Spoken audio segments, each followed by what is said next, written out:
இயேசு ஜீவிக்கிறார் சுவிசேஷ ட்ரஸ்ட் வழங்கும் ஜீவ வார்த்தைகள். கிறிஸ்துவில் பிரியமானவர்களே, ஆண்டவராகிய இயேசு கிறிஸ்து நாமத்தில் உங்களை யாவரும் அன்போடு வாழ்த்தி வரவேற்கிறேன். இயேசு ஜீவிக்கிறார் ஒளித்தின் சார்பாக வெளியிடப்படுகிற ஜீவ வார்த்தைகள் என்கிற நிகழ்ச்சியை கேட்க வந்திருக்கிற உங்களை கர்த்தர் ஆசீர்வதிப்பாராக. இன்னும் உங்களுடைய கருத்துக்களையும் உங்களுடைய வார்த்தைகளையும் நாங்கள் அன்போடு எதிர்பார்க்கிறோம். இந்த செய்தி உங்களுக்கு தேவையானால் 3 செய்திகளை ஒரு டிவிடியிலே பதிந்து நாங்கள் கொடுக்க ஆயத்தமாக இருக்கிறோம். எங்களோடு தொடர்பு கொள்ளுங்கள். கர்த்தர் உங்களை ஆசீர்வதிப்பாராக. இந்த நாளில் உங்களுக்காக வேதாகமத்திலிருந்து ஒரு வசனத்தை வாசிக்கிறேன், கவனமாய் கேளுங்கள். ஏசாயாவின் புஸ்தகம் 57ஆம் அதிகாரம் 21வது வசனம்.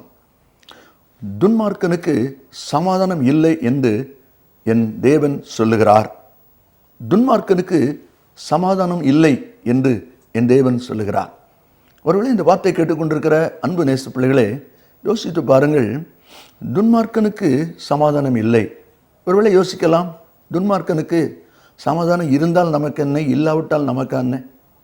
நீதிமானாய் வாழ்கிற, பரிசுத்தனாய் வாழ்கிற, தேவனுக்கு பிரியமாய் வாழ்ந்து கொண்டிருக்கிற என்னுடைய வாழ்க்கையிலேயே நான் எதிர்பார்க்கிற சமாதானத்தை பார்க்க முடியவில்லையே, சந்தோஷத்தை பார்க்க முடியவில்லையே. அப்படிப்பட்ட காலகட்டத்தில் துன்மார்க்கனை பற்றி எங்கேயா சிந்திக்க நேரம் இருக்கிறது? ஏன் இந்த துன்மார்க்கனை பற்றி இன்றைக்கு நீங்கள் ஆரம்பிக்கிறீர்கள் என்று கூட நீங்கள் யோசிக்கலாம். ஆம் அருமையானோலே, வேதம் தெளிவாய் சில அனுபவங்களை சொல்லுகிறது. இந்த வார்த்தைகளை கேட்டுக்கொண்டிருக்கிற உங்களுடைய கரத்தில் ஒரு தாளையும் ஒரு பேனாவும் எடுத்து துன்மார்க்கர் என்றால் யார் என்று எழுதுங்கள் என்று சொன்னால் நிச்சயமாய் ஒரு பெரிய லிஸ்ட் நீங்கள் போடுவீர்கள் என்பது எனக்கு நன்றாகவே தெரியும். நாம் போடுகிற லிஸ்ட் ஒரு பகுதியில் இருக்கட்டும், ஆனால் வேதம் என்ன சொல்கிறது என்பதை நாம் அறிந்து கொள்ள வேண்டும் அல்லவா? துன்மார்க்கனுக்கு சமாதானம் இல்லை என்பது நீங்களும் நானும் லிஸ்ட் போடுகிறோமே, அந்த பட்டியலில் வருகிற துன்மார்க்கன் அல்ல. வேதம் வித்தியாசமாய் சொல்வதை நாம் பார்க்க முடியும். பிரசங்கி புஸ்தகத்தில் 8வது அதிகாரம் 10வது வசனத்தை நீங்கள் வாசிப்பீர்களானால் அங்கே சொல்லப்பட்டிருக்கிறது, பரிசுத்த ஸ்தலத்திற்கு போக்குவரவு செய்த துன்மார்க்கர். பரிசுத்த ஸ்தலத்திற்கு போக்குவரவு செய்த துன்மார்க்கர். ஐயா, எந்த துன்மார்க்கனுக்கு சமாதானம் இல்லை என்பதை அறிந்து கொள்ளுங்கள். அவன் எங்கே இருக்கிறான், எங்கே நடமாடுகிறான், எங்கே செயல்படுகிறான்? வேதம் சொல்கிறது, பரிசுத்த ஸ்தலத்துக்கு போக்குவரவு செய்த துன்மார்க்கர். பரிசுத்த ஸ்தலம் என்பது என்ன? தேவனுடைய ஆலயமாக இருக்கலாம், தேவனுடைய பிரசன்னம் நிறைந்த ஒரு இடம்.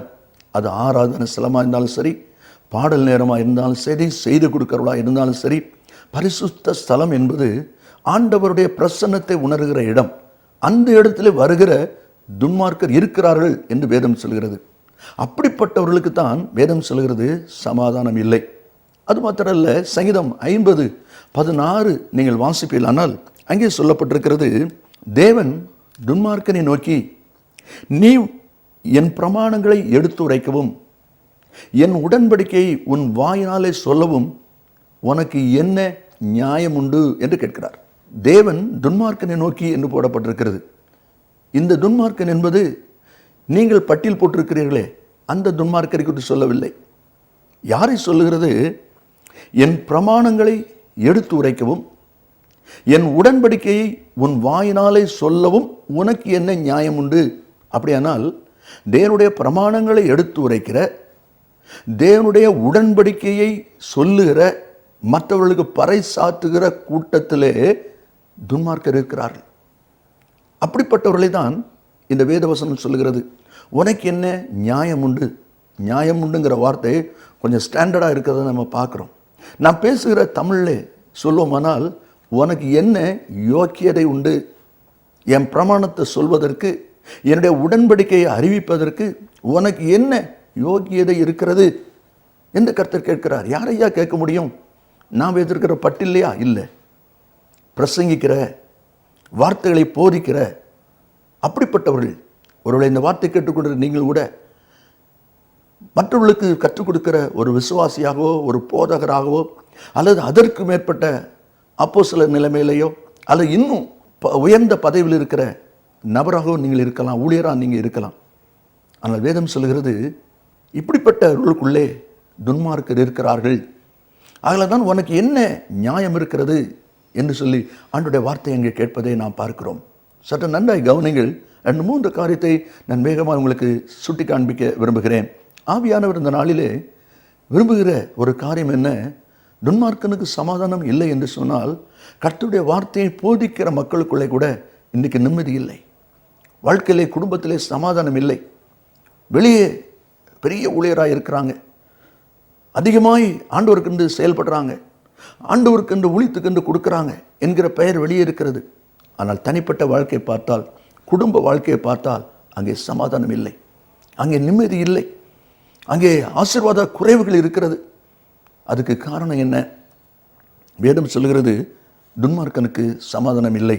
யாரையா அந்த துன்மார்க்கன்? முதல்ல ஒரு வசனத்தை நாம் வாசிப்போம். சங்கீத புஸ்தகத்தில் 28ஆம் அதிகாரம் 3வது வசனத்தை பாருங்கள். அயலானுக்கு சமாதான வாழ்த்தலை சொல்லியும் தங்கள் இருதயத்தில் பொல்லாப்பை வைத்திருக்கிற துன்மார்க்கர். மற்றவர்களுக்கு சமாதான வாழ்த்தலை சொல்லுகிற அதே நேரத்தில் தங்களுடைய உள்ளத்திலே பொல்லாப்பை வைத்திருக்கிற துன்மார்க்கர் என்று சொல்லி வேதம் சொல்வதை நாம் அங்கே பார்க்கிறோம். ஆண்டவர் யூதாசை பார்த்து சொன்னார், சிநேகிதனே, முத்தத்தினாலேயா என்னை காட்டி கொடுக்கிறாய்? பாருங்கள், இந்த யூதாஸ் இதற்கு முந்தி எப்போதாவது ஆண்டவருக்கு அவன் முத்தம் கொடுத்தது உண்டா? இல்லை. ஆண்டவரோடு இருந்தான், நெருங்கினான், பழகினான், பண விஷயத்தெல்லாம் வச்சு கொண்டிருந்தான். ஆனால் ஒருபோதும் முத்தம் கொடுக்கல. அப்போ முத்தம் கொடுக்குற அளவுக்கு அவன் நெருங்கி வருகிறான், அவ்வளவுக்கு தன்னை சிநேகிதானாக காண்பிக்கிறான். ஆனால் அது உண்மையான முத்தமாக? இது காட்டி கொடுக்குற முத்தம், காட்டி கொடுக்குற ஒரு முத்தம். இந்த வார்த்தையில் கேட்டுக்கொண்டிருக்கிற அருமையான கர்த்தருடைய பிள்ளைகளே, உங்கள் வாழ்க்கையின் தனிப்பட்ட காரியத்தை நீங்கள் யோசித்து பாருங்கள். மற்றவர்களுக்கு சமாதான வாழ்த்துதல், ஆனால் உள்ளத்திலேயோ மயமாலமும் பொல்லாப்பும் வேதனையும் நிறைந்திருக்கிற ஒரு அனுபவம். 1 சாமுவேல் 18வது அதிகாரத்திலே 20வது வசனத்தை நீங்கள் வாசிப்பீர்களானால், சவுலின் குமாரத்தியாகிய மீகாள் தாவீதை மிகவும் நேசிக்கிறாள் என்று சொன்ன உடனே சவுலுக்கு மிகுந்த சந்தோஷம். ஏன் சவுலுக்கு சந்தோஷம்?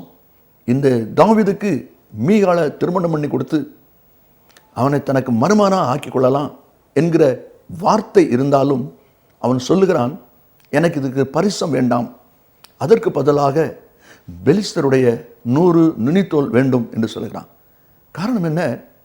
பெலிஸ்தர் இடத்துல இவன் யுத்தத்துக்கு போவான், பெலிஸ்தர் அவனை கொண்டு போடுவார்கள். எப்படி ஆயிலும் தாவீதை கொண்டு போட வேண்டும் என்கிற ஒரு எண்ணம் இந்த சவுலுக்குள்ளே இருக்கிறது. அதற்கு கருவியாக இதை அவன் பயன்படுத்துகிறான். தனக்கு ஆதாயத்திற்காக, அவனை பழிவாங்குவதற்காக இந்த காரியத்தை செய்கிறான்.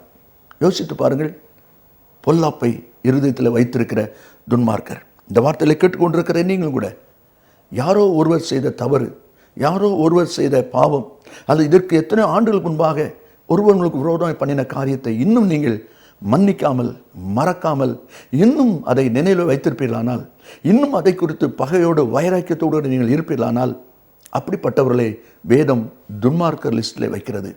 நீங்கள் அந்த லிஸ்டில் வராதபடி உங்களை காத்து கொண்டால் நீங்கள் பாக்கியசாலியாக இருப்பீர்கள். 2வது வேதம் சொல்கிறது, எரேமியாவின் புத்தகம் 5ஆம் அதிகாரம் 26ஆம் வசனத்திலே இவ்விதமாய் வாசிக்கிறோம். குருவி பிடிக்கிறவர்கள் பதுங்குகிறது போல பதுங்கி மனுஷரை பிடிக்க கண்ணிகளை வைக்கிற துன்மார்க்கர். குருவி பிடிக்கிறவன் பதுங்குறது போல பதுங்கி மனுஷரை பிடிக்க கண்ணிகளை வைக்கிற துன்மார்க்கர். கிராமங்களிலே கருவாலி என்கிற ஒரு பறவை இருக்கிறது. எங்களுடைய ஊர் மலைப்பகுதியாக இருக்கிறதுனால, மேற்கு தொடர்ச்சி மலை நடிவாரத்தில் இருக்கிறதுனால நாங்கள் பார்த்துருக்கிறோம். அந்த கருவாலி அப்படின்னு சொல்கிற குருவி பிடிக்கிறவங்க அதற்குரிய வலைகளை ஆயத்தப்படுத்தி ஒளிந்து கொள்வார்கள் மரத்துக்கு பின்னாலே, வேற செடி முள்புதருக்கு பின்னாலே. மற்ற குருவிகள் வந்து அதில் அகப்பட்டு கொண்ட உடனே ஓடி போய் அதை பிடிப்பார்கள், கண்ணி வைத்திருப்பார்கள். இதே போல மனுஷரை பிடிக்க கண்ணி வைக்கிறவர்கள் துன்மார்க்கர் என்று சொல்லி வேதம் சொல்வதை நாம் அங்கே பார்க்கிறோம். பழி வாங்குகிற சுபாவத்தோடு கூட, பதிலுக்கு பதில் செய்ய வேண்டும் என்கிற சுபாவத்தோடு கூட நடமாடுகிற ஜனங்கள் இந்த துன்மார்க்கர் லிஸ்டிலே சொல்லப்படுறதை பார்க்கிறோம். கவனிங்கள், தேள் எல்லாரும் பார்த்துருப்போம். அது போகும்போது அப்படி நீளமாக போய்கொண்டே இருக்கும். முன்னால் 2 கால், அப்படியே வால் நீளமாக போய்கொண்டிருக்கும். ஒரு சிறிய குச்சை வச்சு லேசாக நீங்கள் தட்டி பாருங்கள், உடனே அந்த 2 முன்னங்காலையும் இப்படி தூக்கிறோம், பின்னால் கொடுக்கும் அப்படி மேலே தூக்கிறோம்.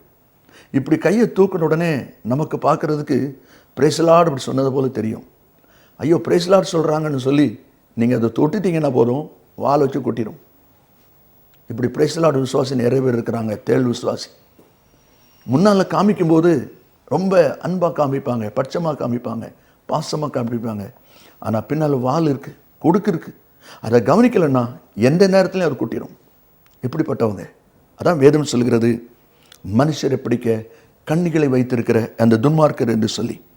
ஆம் கர்மையான கர்த்தருடைய பிள்ளைகளே, என்னாகமம் 20:10 நீங்கள் வாசிப்பீர்களானால், மோசே ஆரோன் ஜனங்களை பார்த்து சொல்கிறார், கலக்கக்காரரே கேளுங்கள், உங்களுக்கு இந்த கண்மலையிலிருந்து நாங்கள் தண்ணீர் புறப்பட பண்ணுவோமோ என்கிறார்கள்.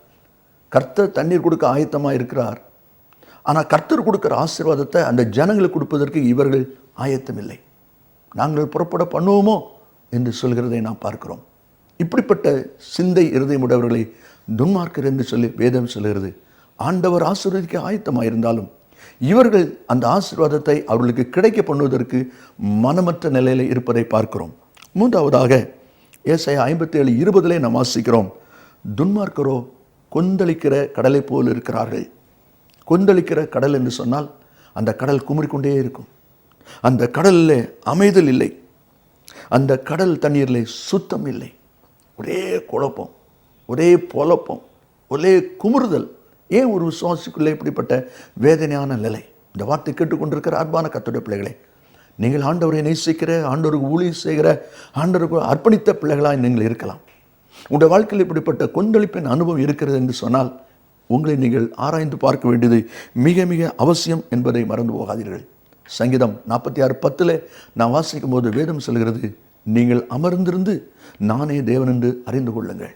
விசுவாச பிள்ளைகள், கர்த்தரை நேசிக்கிற கர்த்தருடைய பிள்ளைகள், தேவனுடைய பாதப்படியில் அமர்ந்திருந்து கர்த்தர் நல்லவர் என்பதை அறிந்து கொள்ள வேண்டியது அவசியம். கொந்தளிக்கிற கடல் எவ்விதமாய் குமரி கொண்டிருக்கிறதோ, புலம்பிக் கொண்டிருக்கிறதோ, அதே போல உங்களுடைய வாழ்க்கையும் எப்போதும் குமுறுகிற, முறுமுறுக்கிற, குறை சொல்லுகிற ஒரு அனுபவத்தோடு இருக்குமானால் நீங்கள் கொந்தளிக்கிற கடலாக இருக்கிறீர்கள்.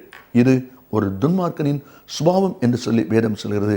அதனால ஆண்டவர் இன்றைக்கு அப்படிப்பட்டவர்களை பார்த்து சொல்கிறார், துன்மார்க்கனுக்கு சமாதானம் இல்லை. நாம் வைத்திருக்கிற பட்டியல் என்பதை விட்டுவிடுங்கள், அது அல்ல. வேதம் சொல்கிற காரியத்தில் ஒரு 3 காரியத்தை தான் உங்கள் மையத்தில் வைத்திருக்கிறேன். மற்றவர்களுக்கு சமாதான வாழ்த்தலை சொல்லி இருதயத்திலே பொல்லாப்பு இருக்குமானால் அவர்களை வேதம் துன்மார்க்கர் என்று சொல்லி சொல்லுகிறது. குருவி பிடிக்கிறவனை போல மனுஷரை பிடிப்பதற்காக வழியை தேடிக்கொண்டிருக்கிறவன் துன்மார்க்கன் என்று சொல்லுகிறது. அது மாத்திரமல்ல, கொந்தளிக்கிற கடலை போல அமைதியில்லாத மனிதன் துன்மார்க்கன் என்று வேதம் சொல்கிறது. நீங்கள் யாரா இருக்கிறீர்கள்? ஜெபிப்போமா? நல்ல பிதாவே, உம்மை நன்றியோடு துதிக்கிறோம்.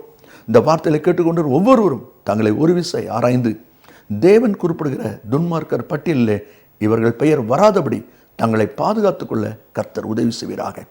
நீர் அப்படி செய்கிற கிருபைக்காய் ஸ்தோத்திரம். இயேசுவின் நாமத்தில் பிதாவே, ஆமேன், ஆமேன். கர்த்தர் உங்களை ஆசீர்வதிப்பாராக. மேலும் விவரங்களுக்கும் உங்கள் ஜெப தேவைகளுக்கும் நீங்கள் எங்களோடு தொடர்பு கொள்ள வேண்டிய முகவரி: John M Jeyaraj, 123A Thonavur road, Mavadi, Nellai மாவட்டம், தென்னிந்தியா 627107. Cellphone 9443113292. Email yesujeevikrar@gmail.com. Website www.jesuslivesministries.org.